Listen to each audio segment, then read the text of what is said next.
Good morning, everyone. Like Priscilla mentioned, my name is Jodi Voice-Yellowfish. I am the chair of the newly formed program under American Indian Heritage Day in Texas, which is MMIW Texas. And I've been asked to share a bit about a crisis that we're facing, which is murdered and missing Indigenous women. And I was really lucky to attend the women's meeting yesterday and have a conversation with the women present and kind of talk a little bit about the need to share. And I mentioned how MMIW, people that are affected by this, we refer to them as our stolen sisters. And I wanted to mention today too how sisters is a very powerful word. When you have a sister, you have a family. It doesn't have to be blood. You can be friends. You can be acquaintances. But there's a connection when you refer to somebody as your sis or your sister. And that's a very sacred word. And when we say our stolen sisters, that means every tribe, all Indigenous people, not just within the U.S. geographical borders, which of the United States. It goes into Canada. It goes into Mexico. It's really a crisis that goes that is global. But a little bit about MMIW Texas. Our mission is to raise awareness, share knowledge, offer resources and support, and provide truth on violence against MMIW. To not only Native people, but our allies as well. And MMIW, you can see it spelled different ways. Women will have, instead of an E, there'll be an X. Or you'll see MMIWG, and that includes girls. Or MMIWG 2S, which includes two-spirit people. And within Indigenous cultures, children and two-spirit people, they're very sacred to our cultures and our ways. And that's very inclusive, and they're very affected by the atrocities that we face. Our people in this country, we make up less than 0.5% of the population in this nation, but we experience violence at a much higher rate, more per capita than any other race in this nation. We experience, even our men included, experience violence at a higher rate, but our women, we're more likely to experience violence, experience sexual assault, go missing, and oftentimes, and sadly, unfortunately, they're found murdered. Murder is our third leading cause of death, and those are really shocking facts, but that's our reality. Those are the things that we're faced with. We experience colonial, gender-based violence more than any of our allies, any of our friends, and we need to kind of understand that.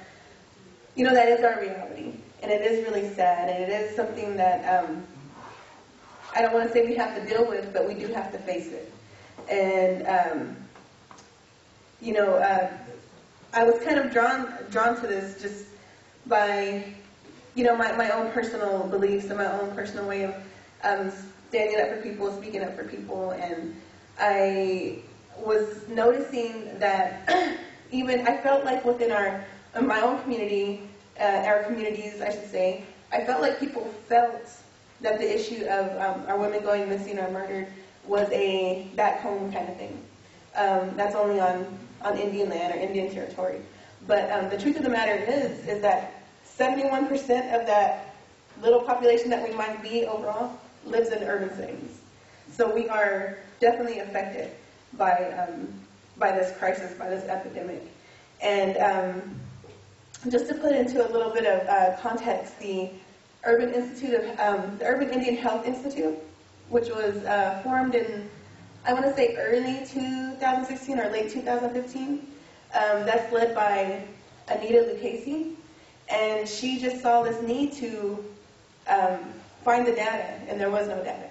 You can't go online and research and find accurate numbers. And what she did, she's a PhD student, and she knows, I forget, is it cartography for mapping? And that's what she did. She started getting data. She used her own money She was calling police departments, tribal law enforcement to get data, and there wasn't really any there. And what she did get, she started mapping it to understand.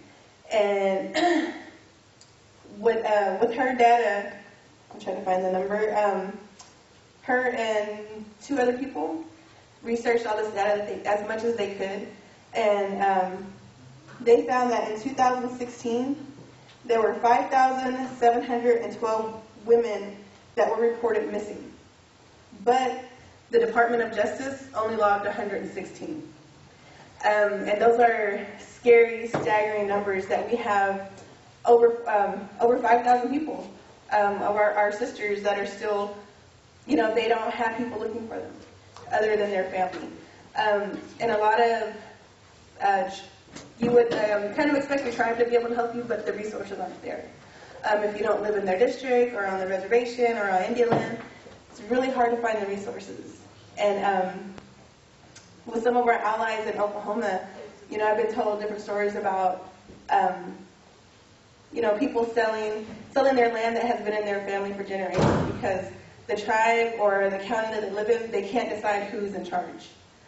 Jurisdiction issues affect this crisis greatly.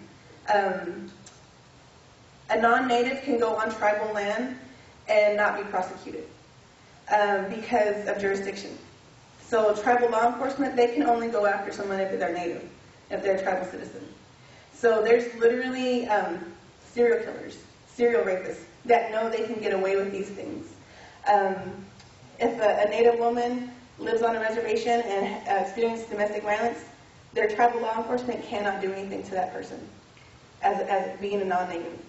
So, I've mentioned colonial gender-based violence, and that's it. That's the reality that's still happening today, where nobody's going to be held accountable for their actions. Nobody's going to pay for the violence that our sisters face. And that's just it's a very, not only sad, but very angering issue. I know it's really hard for people to figure out how you can combat these issues. But what we're finding through the research from the Urban Indian Health Institute is, people understand the lack of data, but in urban settings, we can talk to our police departments and our local government because in urban settings, many police departments, their tracking, goes through, their racial counts and tracking go through government systems and have been in place for, forever, basically. And one thing that I kind of share to make that understood is that the default setting for when they don't know what you are goes to white. So our numbers are going to different races. If you have a Spanish last name, they just assume that you're Mexican or Hispanic or anything from South America. Those numbers go to that. If you appear to be Mexican and you can't speak Spanish, sometimes they just default you have to be part white if you're not speaking. And those are just some of our realities, the realities that we face daily, being indigenous. One thing that the Urban Indian Health Institute and Anita Lucchese, they're really trying to send this message home is that, as indigenous people, we understand the need that our tribes face and expect our tribes to do more and expect the government to do more, expect our communities to do more, but they're really stressing the fact that as an individual, you can do more things to be active and take action, and one thing is being educated. We need all this data, but who's going to do the research? Who's going to do it? So we need, one thing about taking action is being educated and helping our youth, and especially our youth in high school, when they start looking for colleges. And I didn't know what I wanted to do when I started thinking about college.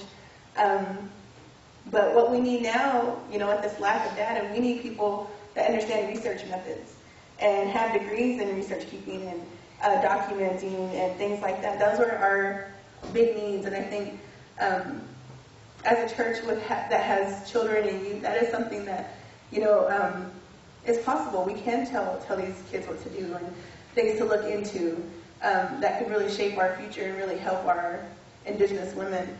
And I think about that now, and I really dislike research methods. And when I was in college, that was something that, I felt like, I know how to find things out. I know how to research, but it's not so much of what you're willing to go out and do. It's how you're willing to keep it sustainable for the generations after you. And that's something that, as Indigenous people, we really understand. We're connected to our past and our future in everything that we do. We have to, it's something that we have to face every day is, the trauma that our ancestors have endured, generations just before us, parents, grandparents. And I think where we're at now as adults, we have a lot of resources. And I think this is pushing us to delve into that deeper. And, and of course, that's not saying attending a march is bad or attending a vigil is bad, because that's a really healing space and those things are needed. But you need to keep the momentum going. You need to connect with your sisters in this kind of setting, a community setting, a church setting, to see what we can do. And even if you don't have the person that you think, we have somebody that can do the research. Support the people that are. Like Anita Lucchese, I've chatted with her, and she talks about how, she doesn't have a building, she doesn't have an office, she works out of her car sometimes, she travels everywhere, and she uses her own money to find these documents and talk to police, and oftentimes they don't want to talk to her because they see how flawed their system is and how, how they're failing Indigenous people. And, that's, it's really sad, but that's something that we need to understand and be able to talk about as often as possible. We, as Indigenous people, we're often told about intergenerational trauma and the traumas that we hold, and trauma is, passed on in your DNA and things like that. But, as that's true, it's also true that, we're very strong people, and those things and the healing powers are passed through our DNA as well. And it's just up to the individual to find the way to pull that forward and pass that on to other generations, and especially our young girls, to let them know how important they are. That, this is a reality, and sad to say, it could happen to anybody in our community. It could happen to anybody in this room right now. But we need to let them know that if that was to happen, you are not forgotten. You are a sister in any kind of situation that you're in. Even if, oftentimes, we deal with a lot of stereotypes. We deal with, how natives are drunk, so they drink, or they drug, and they do things like this. But it does not matter if you happen to be in a situation like that and something bad happened to you. You're still our sister, and you still matter, and you will still be missed and looked for and searched for and loved even after. In MIW, Texas, we were asked to do an informational workshop on this issue at the Choctaw Nation Boarding School, Jones Academy in Hartshorn, Oklahoma. And that was a little difficult to prepare for, as we speak to a lot of adults. And we're thinking, how can we make this a little simpler to understand, and how can we do this and that? And we came up with a lot of cool things to do, and we started to think how, this isn't going to be as easy as it sounds. Our youth face a lot of adversity, and they deal with bullying, not only in school and from non-natives, but natives alike, because we don't know how to handle a lot of emotions and a lot of feelings. And, we had a few icebreakers happen to get to know each other and learn names and do so. We played the compliment game, where you had to compliment each other and accept and receive a compliment. You would be surprised at how hard this was. Not only to offer a compliment, to accept it. We had someone so scared to offer a compliment to somebody, they started crying and had to walk out. Somebody received a compliment and started crying and had to walk out. And that's the reality of our existence. We carry so much stuff that, it's hard to accept and offer love. And so, with what we do, it's really sad stuff, but we have to be centered around a joy of being Native, the joy and love of having Indigenous sisters and brothers that are, we come from a very vibrant culture, and even the littlest things of hearing songs, and even if it's not your tribal language, you're hearing a language that our Creator hears, that maybe I don't know how to speak, but I'm in the presence and I can feel that. And I think doing all this, speaking and educating, I think people tend to not focus on that. And I think, they tend to maybe not know how to handle the emotions of being sad and angry, but I wasn't able to talk about these numbers and the reality without being very emotional until just recently. Even just a couple of weeks ago at the UTA powwow, I was asked to speak, and we had a dance, and I could barely keep it together. having a memorial song or honor song for that many people that you don't even know personally, but you're very connected. And that's just something I wanted to kind of end with and share, is that we're all connected despite our differences, despite how I may live my life differently, and you may not agree, but we are connected. We're from the same community, we're Indigenous people, and I would just like to say, with the education that I receive, I'm always willing to share what I've learned, or connect people, or try to help find resources, and that's what MMIW Texas is trying to do, is connect people and offer the resources. And just speaking at the powwow, I was told by someone that works in the human trafficking field, after I mentioned how a lot of Native families tend to put up their houses and sell their land and to find resources, that if anybody was to go missing despite their race, if they're under the age of 18, there's people in Texas that will help you for free. We're connected with people that are willing to teach us how to, what to do if somebody was to go missing in our community. So just being able to talk about this stuff is connecting us and getting resources and things like that. And I just hope that everyone here leaves today with a little more knowledge and willing to share, and maybe offer not just the resources, but offer that love that we all need in the healing process of dealing with stuff that's so deep and so historical. And I just hope that we can grow together, and I can help our church community here do what they want to move forward as well. So, thank you very much.